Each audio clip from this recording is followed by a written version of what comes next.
देखिए, आज की वीडियो में बात करेंगे अपन आप सभी के रुक जुनूनी एग्ज़ाम के बारे में। प्रीवियस वीडियो में मैं आपको बता चुका था कि फॉर्म भी भरे हो रहे हैं, आप चाहें तो 5 तारीख तक फॉर्म भर सकते हैं। इस वीडियो में बात करेंगे अपन कि आपके जो रुक जुनूनी एग्ज़ाम के पेपर आते हैं, तो कौन बनाता है, कैसे इसके पेपर आते हैं, कितनी आपको प्रिपरेशन करनी पड़ेगी।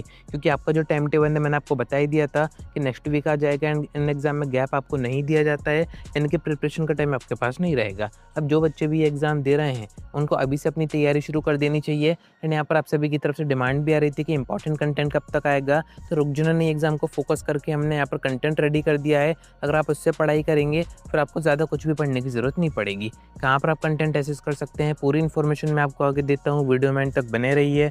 नए तो सब्सक्राइब जरूर से कर दीजिएगा, नोटिफिकेशन आइकन ऑन करके रखिएगा। ऐसी इन्फॉर्मेटिव वीडियोज़ मैं आपको आगे प्रोवाइड करता रहूँगा।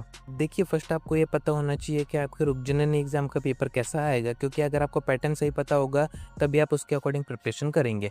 एंड ये जो एग्ज़ाम आपके कंडक्ट करवा रहा है, ये एमपी बोर्ड नहीं करवा रहा है, ये करवा रहा है MP open board. MP open board को भी आप एमपी का एक एजुकेशन बोर्ड मान सकते हैं, जो कि इस टाइप के एग्ज़ाम कंडक्ट करवाता है। आपका सुपर 100 एग्ज़ाम हो गया, रुक जुनूनी एग्ज़ाम हो गया, ये सारे एग्ज़ाम एमपी ओपन बोर्ड के अंडर में आते हैं। यानी कि पेपर भी एमपी ओपन बोर्ड की तरफ से बनाए जाएंगे। पर मेन बात वही आती है कि इनका जो सिलेबस है वो क्या रहेगा, क्या पैटर्न में कोई चेंजेस होंगे या फिर सिलेबस में कोई चेंजेस होंगे, तो ऐसा कुछ भी नहीं होगा। एमपी बोर्ड की तरफ से आपको स्टार्टिंग में जो सिलेबस दिया गया था, जिससे आपने फर्स्ट बोर्ड एग्जामिनेशन की तैयारी की थी, अगर आपने सेकंड बोर्ड दिए हैं तो उसकी तैयारी आपने की थी, एंड वही सेम आपको अभी पढ़ना है। यानी कि सिलेबस में कोई भी चेंजेस नहीं होंगे।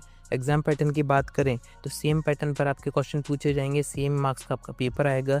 जिन सब्जेक्ट में आपके प्रैक्टिकल्स हैं उनका आएगा 70 मार्क्स का, जिनमें नहीं है उनका आएगा 80 मार्क्स का। 10th में अगर आप है तो आएगा पेपर आपका 75 मार्क्स का। पेपर का इंटरफेस थोड़ा सा चेंज हो सकता है, क्योंकि रुक जुनूनी exam MP open board conduct करवाता है एंड इसके जो पेपर होते हैं वो भी एमपी ओपन बोर्ड की तरफ से प्रिंट होके आते हैं। टीचर्स वगैरह सारी चीज़ें सेम होती है, यानी कि जो एमपी बोर्ड के टीचर्स हैं वो यहाँ पर एमपी ओपन बोर्ड में भी सपोर्ट करते हैं पेपर वगैरह सेट करने में। तो यहाँ पर कहीं कोई परेशानी नहीं आएगी। पेपर के स्टैंडर्ड की बात करें, सिलेबस अगर सेम है, मार्क्स सारे सेम है, तो कहीं ना कहीं पेपर एमपी बोर्ड के जैसे ही आएगा। मैं तो यहाँ तक कह रहा हूँ कि एमपी बोर्ड से ईजी पेपर इसका आता है, क्योंकि इनका मेन फोकस यही होता है कि मैक्सिमम बच्चों को पास करना है।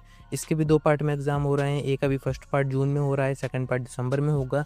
तो जो भी फर्स्ट में पास नहीं हो पाएंगे वो सेकंड जून के एग्ज़ाम देंगे, तो ऑब्वियस ही बात है उनको ही दोबारा मेहनत करनी पड़ेगी। तो इसका पेपर काफ़ी ईजी आता है, बड़े आराम से आप पास हो जाएंगे। सबसे मेन है कि आपको पता होना चाहिए कि किन किन चीज़ों पर आपको ध्यान देना है, क्या क्या आपको पढ़ना है।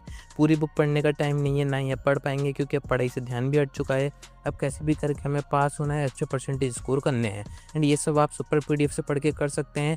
आपको डिस्क्रिप्शन में जाना है, हमारा ऐप डाउनलोड करना है, रजिस्टर करना है, कैटेगरी चूज़ करनी है, यहाँ पर आपको आ जाना है इंपॉर्टेंट क्वेश्चन में, या फिर कोर्सेज में आप यहाँ पर आ सकते हैं। 10th में है तो यहाँ पर आपको सभी सब्जेक्ट के, हिंदी मीडियम, इंग्लिश मीडियम के, हमने काफ़ी कम प्राइस पर सुपर पीडीएफ रेडी कर रखे हैं, जिसके अंदर वो सारा कंटेंट है जो कि आपको रुक जुनूनी एग्जाम में छोड़ के नहीं जाना है। आपका जो पेपर बनेगा इन्हीं पीडीएफ के अंदर से बनेगा, क्योंकि प्रीवियस काफ़ी सेशन से हम कंटेंट प्रोवाइड कर रहे हैं एंड इस बार भी आप सभी की डिमांड पर हमने कंटेंट रेडी किया है। तो आप ये हमारे ऐप से चेक कर सकते हैं। काफ़ी कम प्राइस पर आपकी पूरी अच्छी तैयारी हो जाएगी। बुक आपको नहीं पढ़नी पड़ेगी, परीक्षा बोध दिन आपको नहीं पढ़नी पड़ेगी, एनसीईआरटी नहीं छूनी है आपको बस ये पीडीएफ पढ़ के जाना है, बड़े आराम से आप पास हो जाएंगे। बाकी पासिंग मार्क्स आपके सेम रहेंगे, ग्रेस मार्क्स का भी क्राइटेरिया होता है। कॉपी चेकिंग की बात भी अपन आगे की वीडियोस में करेंगे। अभी सबसे मैंने कि इसका टाइम टेबल कब आएगा, तो वही इस महीने के 3rd वीक एनी हाउ आपके एग्जाम स्टार्ट हो जाएंगे, क्योंकि जून में एग्जाम खत्म करने हैं। 15 से 20 दिन में आप सभी का रिजल्ट अनाउंस कर दिया जाएगा। अब इसके एडमिट कार्ड कब आएंगे, फॉर्म आपने भर दिया, उसकी इन्फॉर्मेशन भी मैं आपको आगे दूंगा। कनेक्टेड रहिएगा, पीडीएफ जरूर से चेक कीजिएगा। आज की वीडियो में इतना ही। कोई डाउट आता है कमेंट करके पूछ सकते हैं, या फिर आप मुझसे इंस्टाग्राम पर डायरेक्ट डीएम करके बात भी कर सकते हैं।